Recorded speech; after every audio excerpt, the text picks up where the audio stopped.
जय श्री राम, जय श्री राधे सभी को।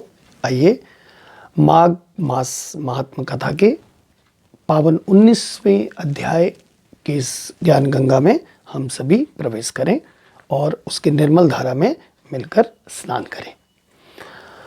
जब गुरु वशिष्ठ जी के मुख से राजा दिलीप ने गंधर्व कन्याओं की शाप मुक्ति की बात सुनी तो कहा कि प्रभु, हे गुरुदेव, ये गंधर्व कन्याएं कौन थी और क्यों इनको सांप का भागीदार बनना पड़ा? किसकी पुत्रियां थी? कितनी संख्या थी? इनका क्या दोष था? मुझे पूरी कथा सुनाइए माघ स्नान के महात्मा के विषय में। तब गुरु वशिष्ठ जी बोले, प्राचीन काल में कुबेर की अलकापुरी नामक नगरी में 5 गंधर्व भ्राता यानी 5 गंधर्व भाई थे। इनका नाम था सुख संगीती, सुशील, चंद्रकांत, सुप्रेम और स्वरवेदी।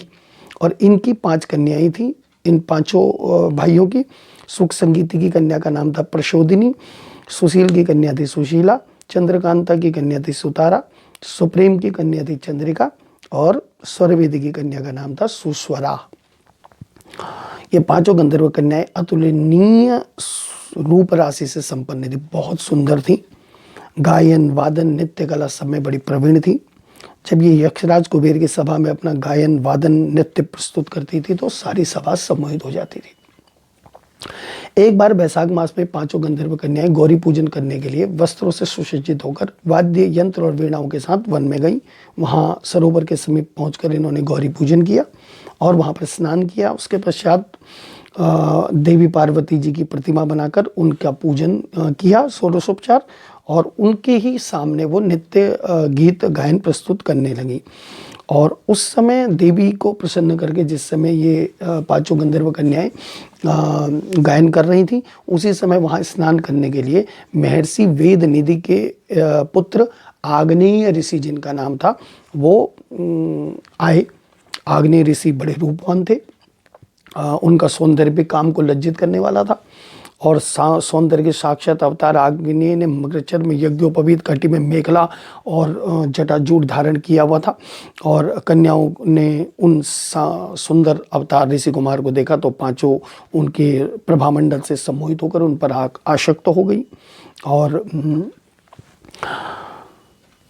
गंधर्व कन्याओं के हृदय दूषित हो गए थे, काम पीड़ित हो गई। वो विचार करने लगी, ये रूपवान पुरुष कामदेव तो नहीं है स्वयं।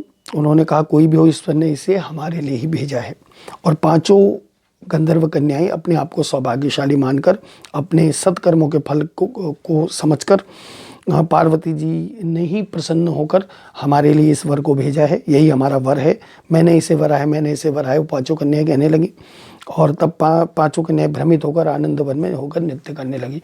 ऋषि कुमार आग्नेय ने गंधर्व कन्याओं को अपने विषय में इस प्रकार की चर्चा करते हुए सुन लिया तो मध्याह्न क्रिया से निवृत्त होकर वो विचारने लगे, ये तो बड़ा अनर्थ हो गया। क्या ये सुंदरियां मुझे विचलित करके सम्मोहित कर देंगी? तब मैं किस प्रकार अपने धर्म और शील की रक्षा करूंगा? इस प्रकार मुझे यहाँ से चले जाना चाहिए। यह सोचकर ऋषि कुमार आग्नेय ने गंधर्व कन्याओं के समीप पहुंचने से पूर्व ही अपने योग बल से अपने आप को अदृश्य कर लिया। योग शक्ति से अदृश्य होकर ऋषि कुमार को न पाकर वो सुंदरियां प्यास से व्याकुल होकर मृगनियों के समान दुखी और उद्वेलित हो गई। उन 5 गंधर्व कन्याएं व्याकुल होकर ऋषि कुमार आग्नेय को बड़ा ढूंढा, लेकिन वो नहीं मिले। तब वो अचेत हो गई, मूर्छित होकर गिर पड़ी। और जब मूर्छा खुली तो मणि खोए हुए सर्प की भांति वो व्याकुल हो गई 5 कन्याएं और विक्षिप्त होकर अपने घर पहुंची। वहां सीधे शयनागार में पहुंचकर अपने अपने बिस्तरों पर मूर्छित होकर गिर गईं। न तो उन्होंने भोजन किया, न ही उन्होंने किसी से कोई बात की। और इस प्रकार यहाँ पर माघ मास महात्मा का 19वां अध्याय पूरा हुआ। अगले अध्याय की कथा, कल की कथा में आप लोग श्रवण करेंगे। तब तक के लिए जय श्री राम।